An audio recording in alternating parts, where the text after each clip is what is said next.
rappeler un peu son parcours, je vais faire un peu d'historique. Je vais revenir sur certains pans de sa vie qui sont moins bien connus. Et je vais essayer d'établir des parallèles qui le sont beaucoup moins. Puisque je voudrais aujourd'hui profiter d'avoir ce micro pour vous parler de Jalaluddin Rumi, que je vais associer à d'autres grandes personnalités, qui, parce que chantres de l'amour notamment, sont très souvent mis en parallèle avec une figure christique. Ça a été le cas de Hallaj, par exemple. Ça a été le cas de Cheikh el-Alawi. Et d'autres maîtres, où parce que chantres de l'amour, ils avaient rédigé, écrit et composé des poèmes, et par certains de leurs comportements également, avaient su exprimer cet amour sans limite, cet amour absolu, cet amour inconditionnel, cet amour transcendant. Et à chaque fois, on a fait des liens avec des parallèles christiques dans leur vie. Or, je voudrais, en l'occurrence ce soir sur Jalaluddin Rumi, mais également sur le Cheikh el-Alawi ou sur le Hallaj et d'autres, Nouri, etc., toutes ces grandes figures de cet amour universel, je voudrais faire le parallèle également avec le prophète, puisqu'en réalité, s'ils ont bien une figure christique, ils ont aussi et surtout une figure mohammedienne. La figure du prophète en islam, sallallahu alayhi wa sallam, elle est souvent un peu bafouée et mal connue. Et justement, dans les séminaires qu'on organise et que je donne, il y en a un sur la vie du prophète où j'essaye de rétablir un peu les choses et de remettre en avant sa dimension et son caractère universel et le caractère d'amour totalement inconditionné et complètement absolu qui fut celui de son enseignement. Ce qui peut pour beaucoup paraître moins évident. Or, en réalité, on va le voir à travers Jalaluddin Rumi, qui au début va avoir une vie, et c'est pas trop sur ça que je vais m'attarder parce que c'est pas l'essentiel, va avoir une vie qui, on est dans l'époque de l'invasion mongole, dont lui à la base il est originaire de Balkh, donc dans le nord-est de l'Iran actuel, où les forces mongoles arrivent, et son père donc va, conscient du danger qui est en train d'arriver sur eux, va emmener toute la famille, il va partir. Et va, à travers certaines pérégrinations, donc Bahauddin Waled, en 1219, il va parcourir un petit peu le royaume et se rapprocher donc de la Turquie actuelle, et il va voyager jusqu'à la Mecque, jusqu'à Damas, etc. Dans ces pérégrinations à Nishapur, par exemple, il y a des rencontres intéressantes qui vont déjà égrener les différentes étapes de la vie de Rumi. Alors il y a notamment à Nishapur une rencontre qui va le marquer, et on le verra à 2 reprises. C'est la rencontre du grand poète mystique persan Fariduddin Attar, qui est une figure également majeure de la spiritualité, et figure qui va un peu à l'image de Rumi. Rumi, quelque part, je dirais, lui ressemble beaucoup. Lui ressemble beaucoup parce qu'il est poète. Et également parce qu'il va y avoir un événement, notamment, mais ça je reviendrai dessus après, quand Rumi va rencontrer celui qui sera le tournant de sa vie, qui sera le soleil, comme il l'appelait, de la connaissance et de l'amour divin, Shams ad-Din Tabrizi. Et au moment de cette rencontre, Shams ad-Din va prendre tous les livres, et ça c'est un classique dans la voie spirituelle, il va prendre tous les livres de Rumi et les jeter dans un bassin, en lui signifiant par là que la connaissance devait se trouver dans les cœurs et non pas dans les livres. On dit en arabe, el-ilm fi sudur, la fi sutur. C'est dans les cœurs qu'elle doit se trouver et non consignée sur des lignes. Et quand il jette ses livres, Jalaluddin va avoir un choc émotionnel et va se jeter en demandant à son maître, donc de l'époque Shamsuddin, laissez-moi au moins un livre. Et lui pense à un livre, et Shams plonge sa main et ramène le livre des secrets de Fariduddin Attar. Et c'est le seul qui lui a permis de conserver. Alors, pour revenir donc, le jeune Rumi va continuer ses pérégrinations, comme je le disais, et va notamment passer à Damas, où là encore, il va effectuer une rencontre alors que lui est quand même bien jeune, mais il va rencontrer le Cheikh al-Akbar, c'est Muhyiddin ibn Arabi, qui lui est déjà dans un âge de maturité. On lui prête, du moins à lui et son père, on leur prête une rencontre avec Abd al-Qadir al-Jilani, rencontre sur laquelle j'ai absolument aucun doute. Non, pardon. Sur laquelle j'ai un doute et je n'ai absolument aucune certitude. Certains auteurs lui prêtent. Donc on a certaines personnalités, notamment en France, Eva de Vitré-Mirovic, qui a beaucoup travaillé sur Rumi, qui en a été plus ou moins l'introductrice en langue française.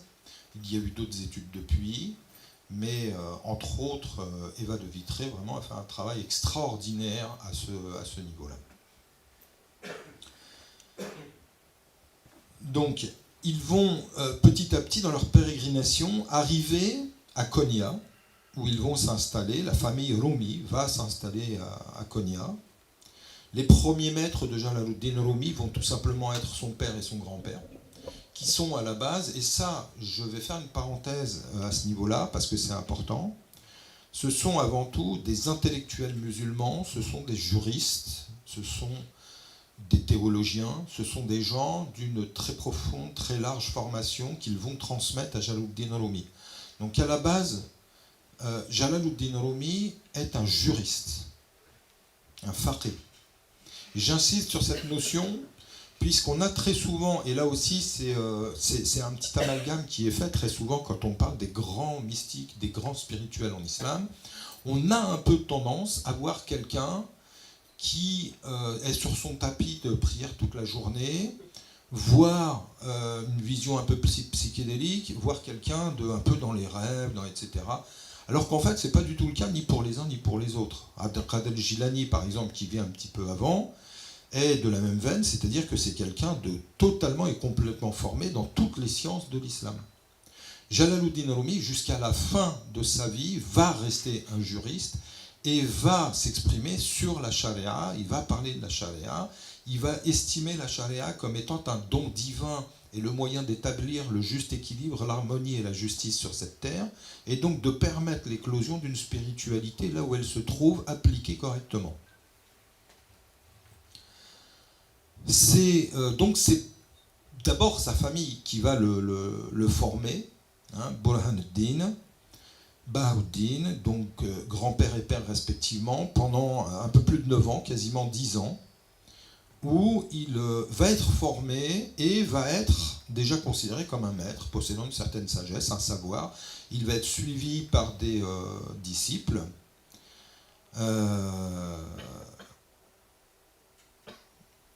Et il va vraiment être faqih, et jusqu'à la fin de sa vie, je vais citer par exemple Aflaki qui donne une parole de Rumi, où il dit « Dans quelque état que je me trouve, si un groupe m'apporte une question juridique à trancher, ou si quelqu'un a une question à me poser, ne les repoussez jamais. N'hésitez pas à me les soumettre, afin que le revenu du collège soit pour nous un bien licite. Je ne veux pas non plus que le droit de délivrer des fatwas soit interrompu pour ma pieuse famille. Le droit est une miséricorde octroyée par Dieu et un moyen de détruire les luttes. Il est une goutte de l'océan de la justice et de la résurrection. » Donc cette dimension, elle est importante. Pourquoi ? Parce qu'en fait, Jalaluddin, il va s'ancrer dans les 3 dimensions essentielles que nous rapporte le fameux hadith qui s'appelle Hadith Jibril, où venant vers les musulmans, il va structurer hiérarchiquement la religion en 3 pans, l'islam, l'iman, l'ihsan, qui ont donné 3 sciences, le fiqh, le dogme, l'aqidah, et le tasawwuf, le soufisme, l'ihsan, la pure spiritualité. Or, Jalaluddin Rumi, comme tous les grands spirituels à son image, est vraiment quelqu'un qui a maîtrisé ces 3 dimensions. Il n'en a pas exclu une, c'est vraiment toujours cette harmonie des 3 qui constitue réellement un spirituel, et là on est totalement et complètement mohammedien dans l'âme. Parce que l'être humain est constitué d'un corps, d'une âme et d'un esprit, et il a besoin, comme le prophète le disait, d'être nourri dans les 3 domaines, et il disait que chaque domaine de l'être humain, constitutif de l'être humain, a des droits sur lui. Donc autant Jalaluddin Rumi, on va pouvoir le voir dans certains moments de sa vie comme un être de pure spiritualité. On se souvient par exemple qu'il priait pieds nus dans la neige, qu'il aimait énormément la prière, mais après on verra de quelle prière il parlait. Et autant on va le retrouver dans l'amour de sa femme, de ses enfants, de la vie courante, d'aller se promener dans les marchés de la ville. Il avait vraiment toutes ces dimensions-là. Et sa dimension spirituelle lui offrait justement la capacité de ce rapport au divin, mais permanente et tout le temps. C'est pour ça qu'il disait qu'il voyait Dieu autant dans le marché et dans la nature que dans la zaouïa. Et je donnerai des exemples après qui seront assez éloquents. Mais pour l'instant, on va revenir sur un événement de sa vie, qui là aussi, je l'espère, est connu pour beaucoup d'entre vous, mais qui a été vraiment le tournant de la vie de Jalaluddin Rumi. Novembre 1244. Jalaluddin Rumi est sur le dos d'un âne, je crois. Puis il est en ville avec ses disciples autour de lui, et puis ils évoluent, ils avancent, posent des questions, etc. Puis tout d'un coup, un individu s'approche, saisit les brides, les rênes de l'âne, et les gens au début sont un petit peu saisis, ne comprennent pas trop. Et là, on a déjà du Shams avant l'heure, quasiment. Ça va être lui, Shams, travaillait dans une pédagogie qui était celle de l'électrochoc. Et je vous en donnerai des exemples. Et il cherchait à aller directement au cœur des choses. Lui, il dit, comme il le disait, il n'avait pas de temps à perdre. Donc il attrape les rênes et il va immédiatement poser une question à Jalaluddin Rumi. Alors, je vais essayer de retrouver, parce que j'ai fait le travail d'aller chercher dans le détail.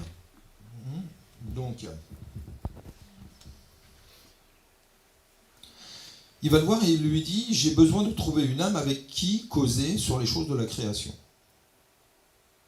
Et à la base, Shams, pourquoi est-ce qu'il vient à Konya? Parce qu'il a un rêve, tout simplement. Et dans ce rêve, il voit qu'il doit aller à Konya pour rencontrer quelqu'un dont on montre l'image et qui sera le réceptacle de son héritage et à qui il va pouvoir transmettre la totalité de son enseignement.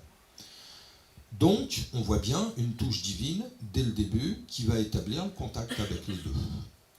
Il arrive à Konya, donc comme je vous le disais, il saisit les rênes de l'âne, et il va dire à Jalaluddin, il va lui dire « Dis-moi si Mohammed, l'envoyé de Dieu, est le plus grand ou bien est-ce Bayazid ?» Et là, il fait référence à Bayazid al-Bistami, qui a été également un des très très grands spirituels des premiers siècles de l'islam. Et là, Rumi est étonné et même subjugué et il ne comprend pas la question.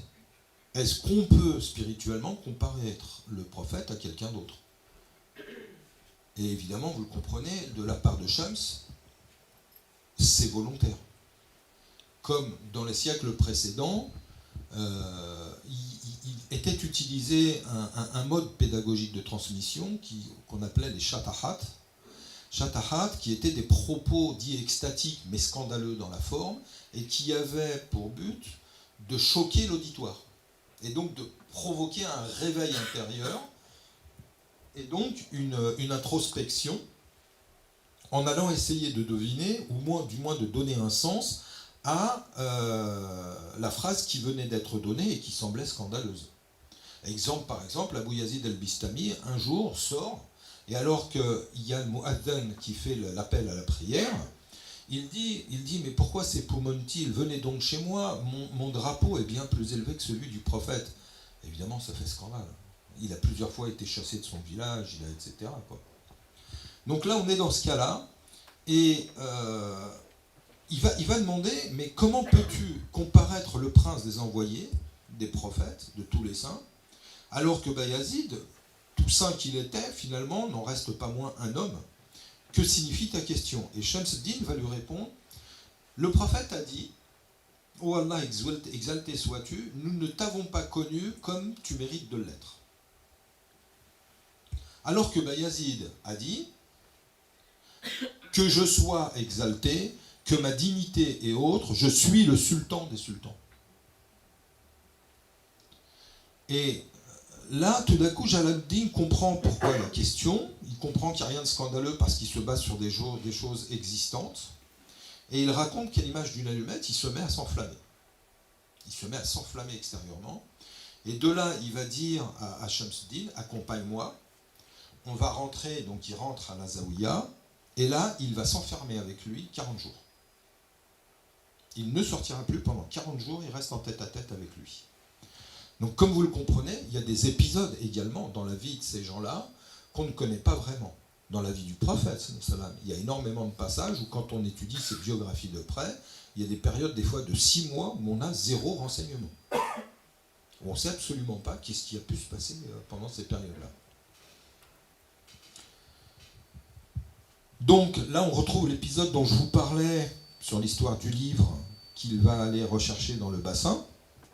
Et on va avoir, là, pendant 4 ans, on va avoir une relation qui va s'ouvrir, une relation où il va y avoir une transmission, et une relation qui va évoluer. Alors, dans cette relation, on verra que l'enseignement de Shams va être régi par des orientations directrices, et notamment celui de mener Jalaluddin à la pleine possession de ses possibilités, et donc à une émancipation spirituelle, qui ne se passera qu'à la disparition de Shams. Mais comment ça se passe? Ça se passe parce que Shams va en permanence être dans une démarche choquante, quelque part je dirais, et je vais en donner 2 ou 3 exemples. Alors un par exemple, où ils vont aller dans une mosquée pour faire la salat al-Jumu'ah, et alors qu'il s'assoit, que l'imam monte sur la chaire pour la khutbah,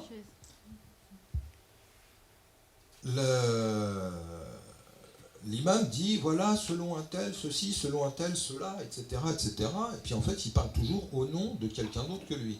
Et Shams, à un moment donné, donc pour ceux qui pratiquent la Jumu'ah, en pleine Jumu'ah, il se lève, il interrompt l'imam, et il lui dit, mais dis-nous toi, ce que tu as à dire, parce que depuis tout à l'heure, tu dis, voilà, un tel a dit, un tel a dit, un tel a... mais toi, qu'est-ce que tu as à dire? Donc, grosso modo, quelle est ta relation à Dieu? Est-ce que ta relation à Dieu est uniquement par intermédiaire? Elle n'a jamais été directe au moins une seule fois dans ta vie? Et il lui dit, si c'est le cas, à ce moment-là, viens t'asseoir avec nous et laisse donc monter quelqu'un sur le mimbar qui a quelque chose réellement à dire. Ces choses, comme disait Abou Mediane par exemple, quand les gens parlaient comme ça, un tel a dit, ou qui en fait faisait des disques rayés et répétés, il disait amenez-moi de la viande fraîche, amenez-moi, j'aime pas la viande avariée. Et là on était un petit peu donc dans ce cadre-là, et un autre aspect également de Shams que j'ai trouvé, qui personnellement m'a beaucoup intéressé dans la relation qu'il a avec Rumi, et vous verrez qu'après, sur Rumi, il y a des œuvres comme ça, on pourrait en parler jusqu'à demain, donc je vais prendre certains fils qui en réalité sont les fils conducteurs et directeurs de toutes les spiritualités, et qui sont les plus importants pour nous aujourd'hui également. Enfin, du moins personnellement, c'est les trames que je me suis fixé dans ma propre spiritualité. Que veut lui dire à un moment donné, par exemple, Jalaluddin, en entrant dans une démarche conventionnelle, il va lui dire quelle est ta silsila, c'est-à-dire quelle est ta chaîne initiatique de maître en maître, remonte au prophète. Que lui répond Shams? Il lui dit cherche pas, il n'y en a pas au-dessus de moi, il n'y a que le prophète et Allah. Et là, il est évident que Shams est bien au courant de toutes ces choses-là, qu'il a bien eu des maîtres, qu'il a bien, etc. Et à ce titre-là, il me rappelle une sainte tunisienne, Aïcha Manoubiya, Lala Manoubiya, qui disait exactement la même chose, alors qu'elle était chadilite de rattachement, etc. Et quand on la questionnait, elle disait, j'ai pas de silsila, ma silsila, c'est le prophète.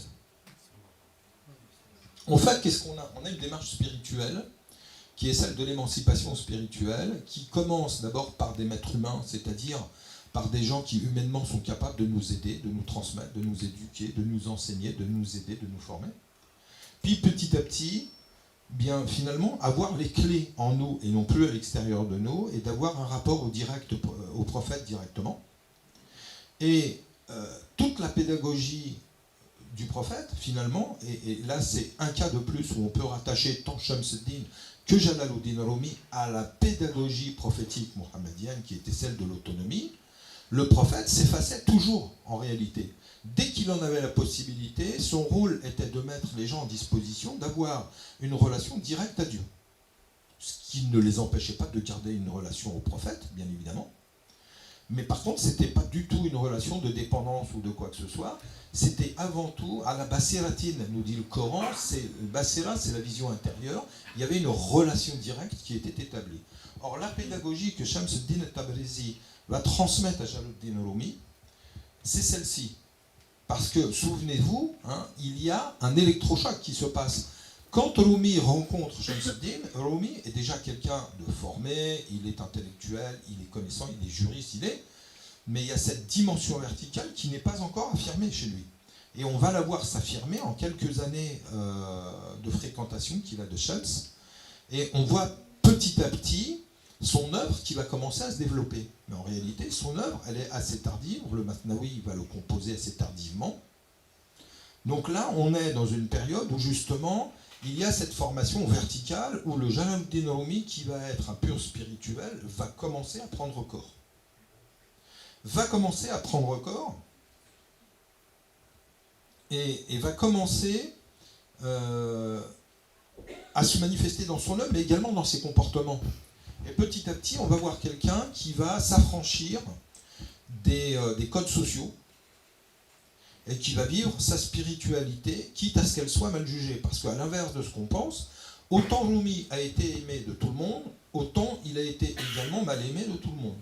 C'est-à-dire qu'autant que dans son entourage, on le ressent notamment au moment de sa mort, où dans le cortège figurent des Grecs, des Turcs, des Arméniens, des Juifs, des Arabes, etc. Tout le monde est là. Toutes les composantes de la ville sont là, c'est-à-dire qu'il y a une reconnaissance générale de sa qualité spirituelle. Mais autant jusqu'à quasiment sa mort, nombre de gens iront se plaindre auprès des autorités religieuses, et notamment auprès du qadi, du juge de la ville, qui sera qui prononcera l'éloge funèbre et qui rejettera toujours les plaintes qui auront eu cours à son encontre. Alors, plusieurs événements vont se passer, notamment celui d'un premier départ de Shams. Et là, on a certains événements qui sont assez énigmatiques. Shams part, apparemment pour Damas. Rumi est dans le désarroi, il va le rechercher, il va aller jusqu'à là-bas, il va le retrouver, il va revenir, il y a un premier retour, il y a à nouveau des échanges qui se produisent, et puis il va y avoir une disparition complète de Shamsuddin Tabrizi, sur laquelle on n'a pas réellement de certitude. Shamsuddin, qui d'ailleurs va épouser une des filles de Rumi, qui, quand il disparaît, on n'a pas réellement de certitude. Est-ce qu'il serait retourné à Tabriz chez lui? Certains avancent la thèse d'un assassinat, de jalousie dans l'entourage de Jalaluddin, une jalousie qui donc aurait peut-être conduit certains à vouloir l'éliminer. Certains avancent même qu'il est possible qu'il y ait un des fils de Jalaluddin dans le complot ayant cherché à se débarrasser de Rumi, de Shams. Et personnellement, je veux dire, à travers les différentes études des gens plus qualifiés qui ont travaillé dans ce domaine-là, j'ai jamais réellement pu trouver de certitude. Donc personnellement, j'en prononcerai pas, je ne sais pas réellement ce qui est devenu Shams. En tout cas, ce qui est important à comprendre, c'est que autant la rencontre de Shams a été un électrochoc, autant sa disparition en a été un deuxième.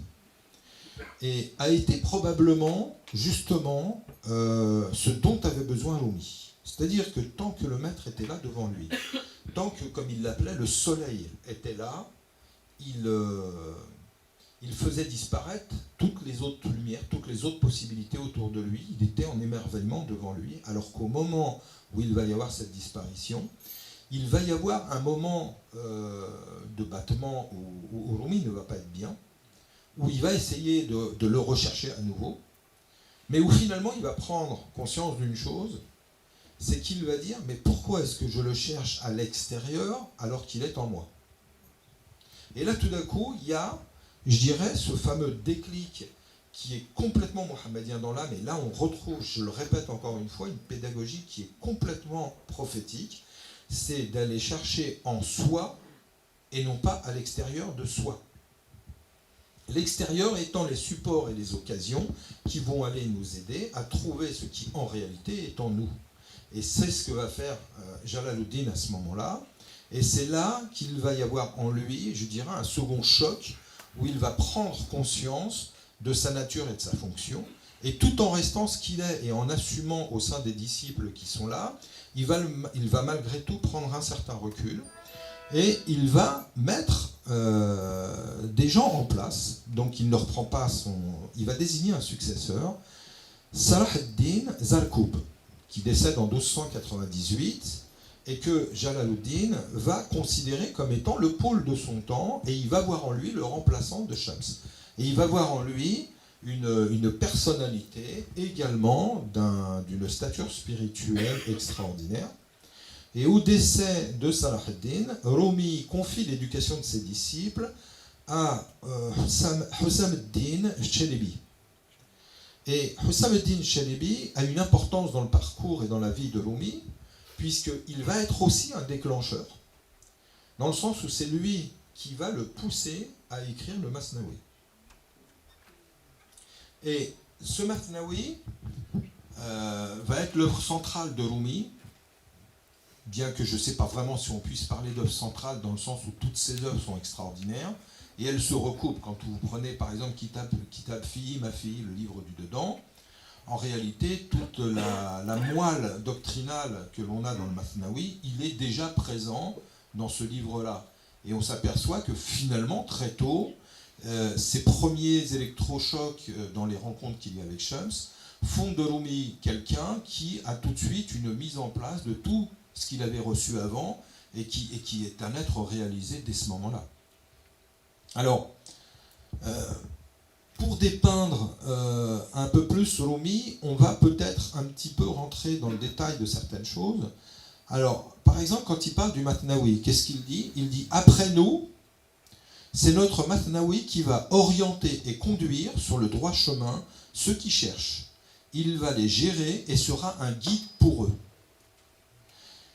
Qu'est-ce qu'il dit également ? Il dit « C'est notre Masnawi qui servira de guide spirituel. » Alors, j'insiste parce que il n'est pas le seul. Par exemple, Ibn Arabi va dire exactement la même chose de son livre Mawaqi' an-Nujum, en disant « Celui qui comprend ce livre n'a pas besoin de maître ».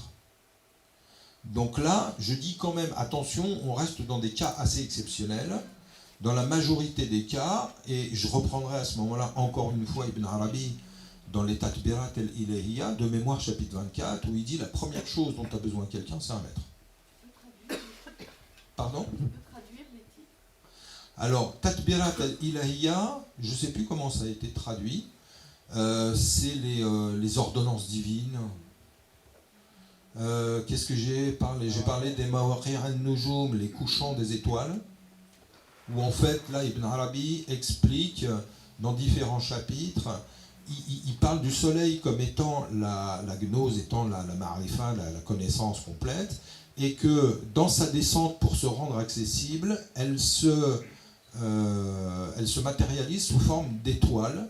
Et c'est également ce qu'on dit, et c'est là encore qu'on va voir une relation directe à la modalité mohammedienne du prophète, puisque quand lui, il reçoit le Coran, il le reçoit sous deux modalités. La première fois, il le reçoit comme inzel, inna anzalnahu. L'inzel est une descente globale et totale où il reçoit tout le Coran d'un seul coup en son cœur. Et le verset qui dit « Wala ta'jal bilisanika » ne te précipite pas avec ta langue, c'est en fait parce que lui avait déjà le Coran et qu'il voulait le sortir parfois avant qu'il y ait une circonstance historique qui s'y prête. Et souvent l'ange lui disait « Tranquille, attends que les occasions arrivent et là, sort les versets ». Alors quand les versets sortaient, et là on dit en arabe « Najman, Najman », étoile par étoile, et c'est là qu'on fait le rapport avec ce qui a été dit, là ils sont sortis en 23 ans selon des asbab al-nuzul, c'est-à-dire selon des occasions de contextualisation historique qui ont permis la révélation de tels versets. Or, dans ce cas-là, on s'aperçoit que c'était exactement la même chose. Et dans le cas de Rumi, ça va être pareil parce que son Masnawi, finalement, c'est toute l'expérience de sa vie qui va être retranscrite poème après poème, vers après vers. Alors, il est, par exemple, quand il parle de ce qui est écrit, il dit le Mathnawi est un fleuve et ce qui coule dedans, c'est l'eau du Nil. Il prodigue la vie partout où il passe. Alors, le Kitab Fihi Ma Fihi, donc le livre du dedans, est un livre en prose dans lequel je vais vous citer maintenant des petits passages qui vont vous permettre de voir un peu qui était Rumi, et je vous donnerai quelques exemples de sa vie également. Donc par exemple, il dit « Gardez-vous de dire que vous avez compris, la compréhension est de ne pas comprendre. » Or ça nous renvoie à une parole de Abu Bakr al-Siddiq qui disait « El rajjan dark al-idrak idrak » L'incapacité de saisir une saisie est une saisie. C'est-à-dire que quand on cherche à essayer de saisir quelle est la finalité divine, c'est-à-dire l'essence divine à son degré le plus haut, n'étant pas définie, donc n'étant pas limitée, est en soi insaisissable. Et au moment où on a compris qu'elle est insaisissable, on a saisi.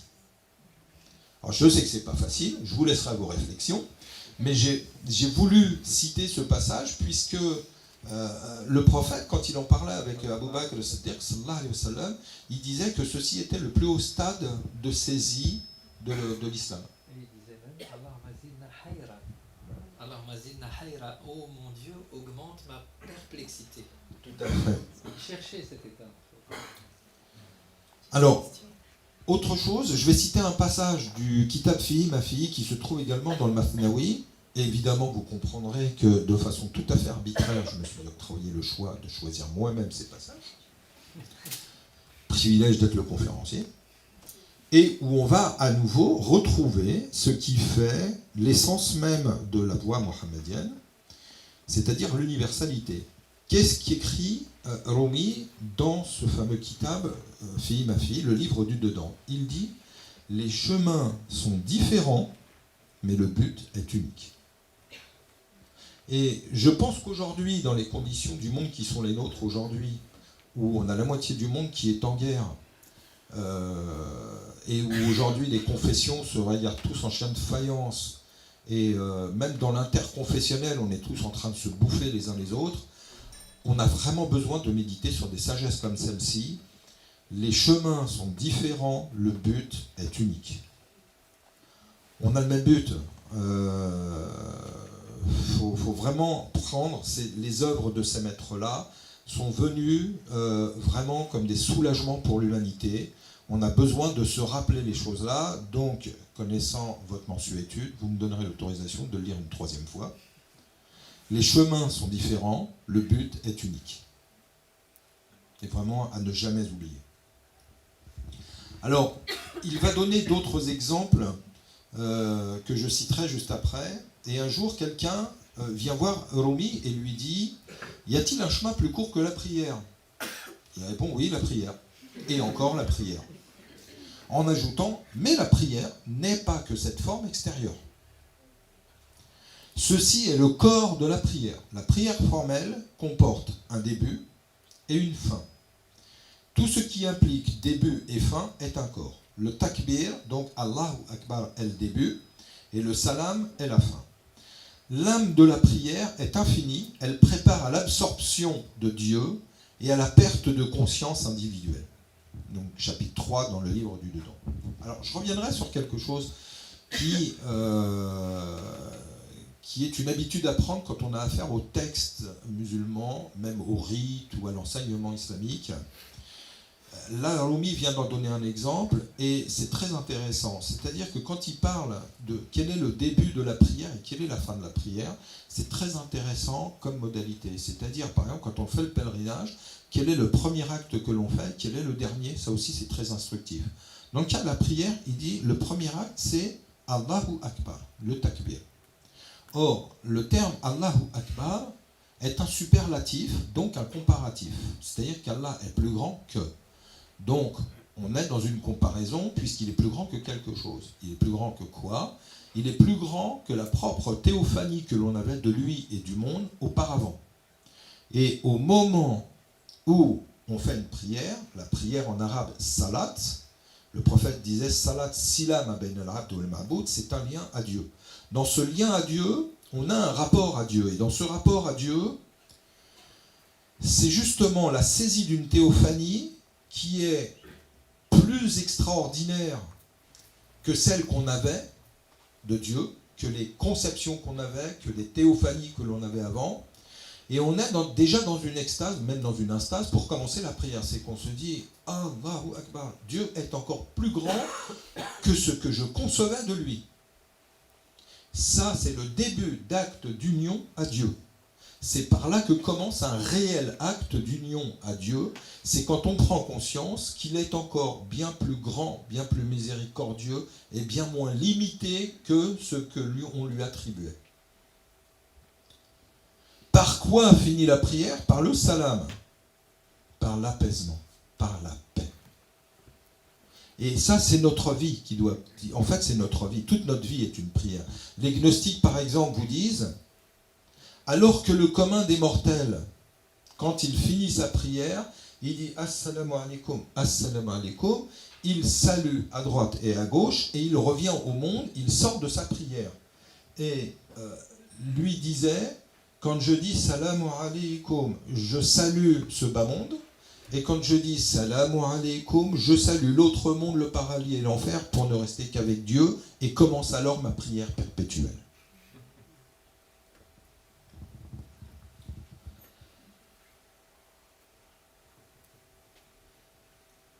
Alors, là, je vais citer deux passages qui nous montrent un petit peu la nature de Rumi, et en fait celle qui devrait être la nôtre également, et dont on devrait s'inspirer.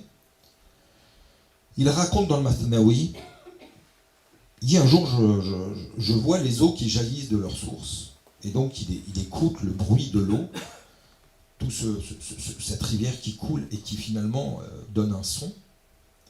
Et il dit ensuite, les branches des arbres qui dansent comme des pénitents, et les feuilles qui battent des mains comme des ménestrels. Et voyant ça, qu'est-ce qu'il fait? Il se met à danser avec eux. Et il part. Et il a quoi? Il a une rivière, il a des arbres, et il voit quoi là? Il voit le monde, il voit l'amour divin, il voit le chant, il voit la musique, il voit la présence, il voit l'enflammement, et il se met à s'enflammer avec, et il danse tout seul. Alors imaginez, vous passez devant un champ, et vous voyez un type en train de partir avec l'arbre et tout le reste. Même de nos jours, on dirait c'est un dingue. Oui, c'était un fou de Dieu. C'est vraiment un fou de Dieu.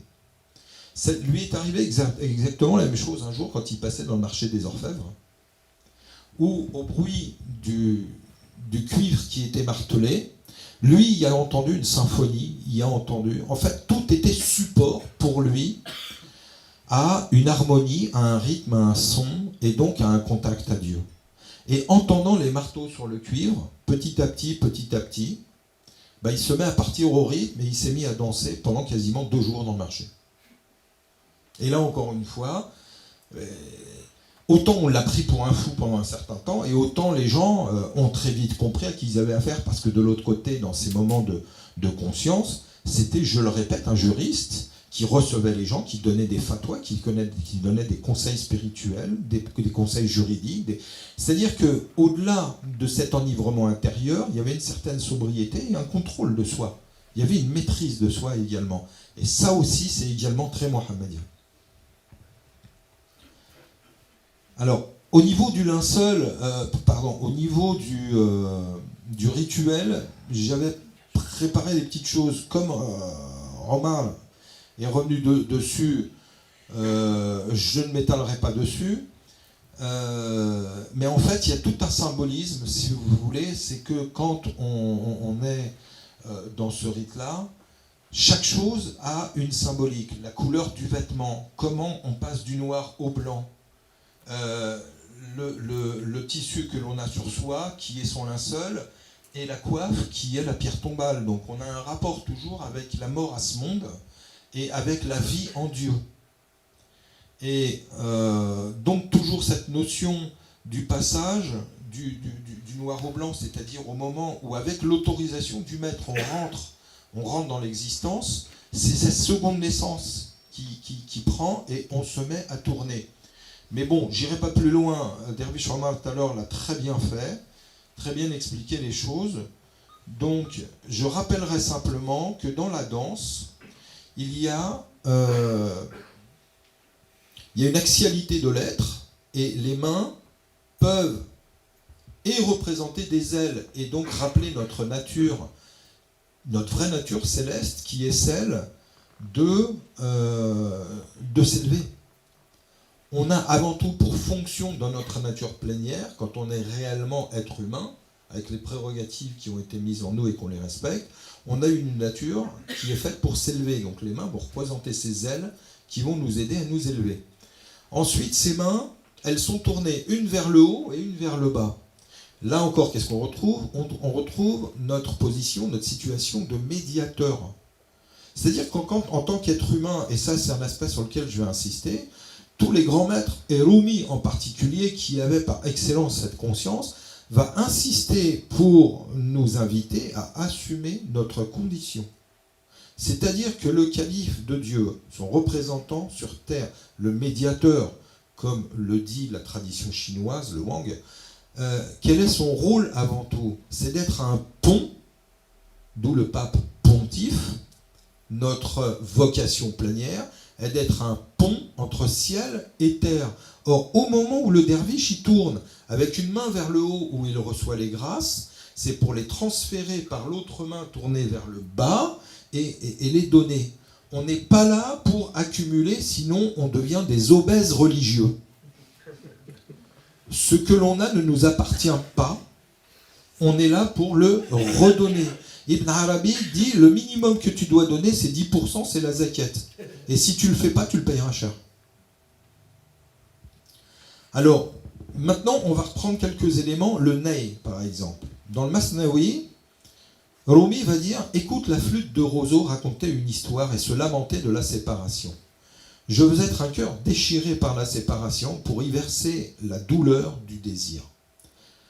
Le ney, c'est l'homme universel, c'est l'homme, c'est nous par excellence, c'est ce fameux médiateur. Et je reprends le passage, qu'est-ce qu'il est, ce roseau ? Il se lamente de la séparation. C'est notre état primordial, cette lamentation de la séparation, puisque on a été créé dans la fitra, la fitra dans laquelle on a été créé.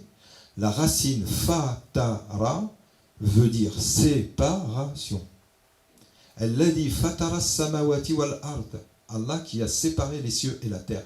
Notre état est un état de séparation et donc un état de déchirure, un état de nostalgie où on part dans cette déchirure avec tout le parfum céleste de la présence divine que l'on essaye tout simplement de retrouver dans notre état de déchirement qui est celui de la multiplicité, mais qui est également un don de grâce, parce que Dieu veut que l'on le connaisse dans l'état de l'union, mais aussi dans l'état de la séparation, dans l'état de proximité, mais aussi dans l'état de l'éloignement, dans l'état de l'unité, mais aussi dans l'état de la multiplicité.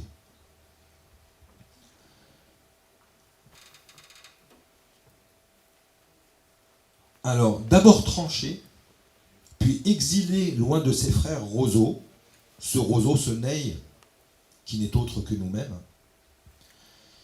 On a été le chercher parmi tous ses frères, on l'a tranché, on l'a exilé. On a, pour qu'il soit et qu'il puisse remplir réellement sa fonction, un roseau, vous savez qu'en intérieur, il y a des nœuds qui ne laissent pas passer le souffle. Or, comment fait-on sauter ces nœuds ? Avec un fer brûlé à blanc, que l'on va rentrer dedans et on va brûler ces nœuds. On est brûlé. C'est par ce feu que le passage se fait. C'est dans la douleur que l'on devient le canal par lequel va sortir le Verbe divin. Et une fois qu'il a été exilé, puis brûlé, on va le tailler. Et comment se passe le premier contact pour que le souffle sorte ? Eh bien, celui qui va, le joueur de ney, il va prendre le ney de façon tout amoureuse dans ses bras, comme sa bien-aimée, et il va porter ses lèvres dessus et il va l'embrasser. C'est dans ce premier contact amoureux qu'on va le réconforter, qu'on va lui faire comprendre que finalement sa finalité, ce que voulait Dieu de lui, c'est ça. C'est qu'il est le canal par excellence par lequel va passer le souffle divin pour produire ce son harmonieux qui va enivrer les âmes et leur permettre à nouveau de s'envoler et retrouver la proximité du Dieu dont ils ont été séparés.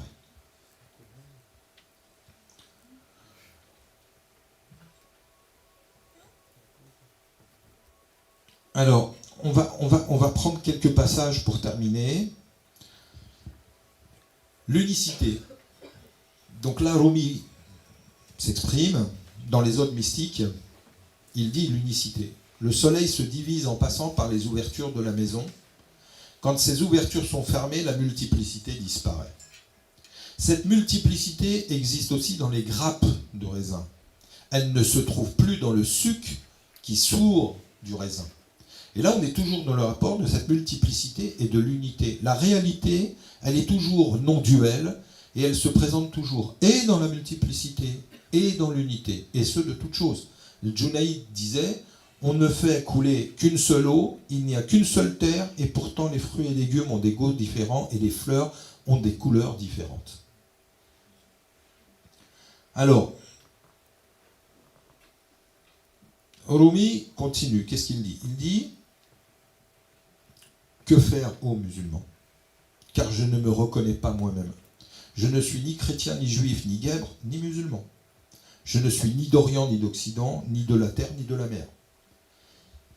Et quand il dit ça, en disant ni musulman, comprenez qu'évidemment, ça pourrait choquer nombre de musulmans aujourd'hui. Alors qu'en fait, ce qu'il est en train de dire, c'est que je n'ai pas de définition. Je ne peux plus être défini par quoi que ce soit. Je ne suis ni d'Orient, ni d'Occident, ni de la terre, ni de la mer. Je ne proviens pas de la nature, ni des cieux en leur révolution. Je ne suis pas de terre, ni d'eau, ni d'air, ni de feu. J'ai renoncé à la dualité. J'ai vu que les deux mondes sont un. Un seul je cherche, un seul je sais, un seul je vois, un seul j'appelle. Mahatma Gandhi, qui connaissait bien l'œuvre de Rumi et qui exerçait la profession d'avocat, répétait assez souvent ce passage de Rumi. Nous ne sommes pas venus en ce monde pour séparer et diviser les gens, mais au contraire, nous n'y sommes venus que pour unir les gens, séparer et être un pont entre les gens. Alors, je rappellerai encore un autre passage de Rumi, puisqu'on va rester dans ces lignes directrices qui, à mon sens, sont fondatrices et dont m'a nourri Jalaluddin. Il va dire un jour, mon Dieu, je t'ai cherché partout. J'ai été à Jérusalem et je ne t'ai pas trouvé. J'ai également été à la Mecque. J'ai fait les circumambulations et je ne t'ai pas trouvé. Et le jour où je suis entré en moi, je t'ai trouvé. C'est important ces moments-là. On va profiter de cette soirée bénie qu'on soit ensemble. La vraie Mecque, elle est en nous, elle n'est pas à l'extérieur de nous. Attention à ça, ne pas s'y perdre. Il y a le symbole et le symbolisé. Ibn Arabi explique ce passage dans les chapitres sur le Hajj, où il dit qu'il y a le mot Hajj avec un fatha, un A, 9 fois dans le Coran, et il y a le mot Hijj qui est une seule fois dans le Coran, et il dit notre pèlerinage c'est le Hijj, c'est celui qui ne se fait non pas vers la maison de Dieu, mais vers le propriétaire de la maison. Et c'est ce que va exprimer Rumi tout au long de sa vie, avec des paroles très fortes et très directes. Et autant, si on a eu certains maîtres qui ont pris énormément de précautions dans la manière de parler, Rumi fait partie de ceux qui n'en a pas pris beaucoup, et qui a eu le courage de tout le temps s'exprimer. Et à un moment donné, il expliquait par exemple qu'il y a un hadith qui dit tous les êtres humains sont nés dans la fitra, c'est-à-dire dans l'état originel. Ce sont les parents, le milieu, etc., qui en font des juifs, des chrétiens et des majous. Et lui ajoute, et des musulmans. Parce qu'il dit, attention, si vous pensez qu'en tant que musulman de naissance, sans avoir fait cette conversion d'un choix conscient de ce qu'est l'islam, vous êtes encore les musulmans mohammediens, vous vous trompez. Il dit, là, à ce moment-là, vous êtes une confession historique, comme l'ont été les majous, les juifs et les chrétiens, justement, qui correspondent à ce hadith. Or, moi, à ça, j'ajouterais une chose, c'est que parmi les juifs, les chrétiens et les majous, il y a aussi des gens qui ont fait cette conversion intérieure et qui sont des gens centrés et qui sont des gens dans un rapport de direct à Dieu. Parce qu'on m'a souvent reproché qu'il ne pouvait pas y avoir de juifs et de chrétiens qui étaient réalisés. Or, je profite d'avoir le micro pour le confirmer. Si, il y a des juifs, des chrétiens et tout ce qu'on veut, des majous, des bouddhistes, des hindous, des chinois, qui sont même très, très proches de Dieu et qui sont même parfois bien meilleurs que nous. Ibn Arabi va venir me confirmer dans mes propos, puisque dans le Kitab et Tajalliyat, il a une parole qui a fait scandale et qu'il a payé assez cher, où il disait combien de saints dans les rangs des, mosquées, des églises et des synagogues et combien d'hypocrites dans les rangs des mosquées.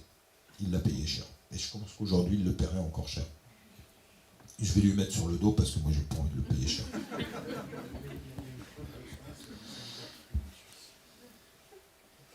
Pour finir, je vais citer une dernière phrase de Rumi, qui, en cette période qui est celle du Maoulid al-Nabawi, qui sera fêté justement le 7 à Paris, où vous aurez toutes les infos. Le Maoulid al-Nabawi nous rappelle une chose quand même essentielle, c'est que l'islam n'est pas cette religion de pleurs, de plaintes, de victimisation, de complaintes, de violence. C'est une religion de paix, une religion de fête. Or, que disait Rumi ? Il disait, si tu nous cherches, puisque je rappelle que quand il va mourir, conscient de la mort qui se présente à lui, il va parler des noces divines, de sa mort. Il va le vivre comme une fête, comme des noces. Il dit, enfin, le corps, cette chemise de crin qui nous sépare de Dieu, va être enlevé et nous allons pouvoir fêter les noces des retrouvailles. Il dit, qu'est-ce qu'il dit ? Il dit, si tu nous cherches, cherche-nous dans la joie, car nous sommes les habitants du royaume de la joie. Et je terminerai sur ça. Merci beaucoup.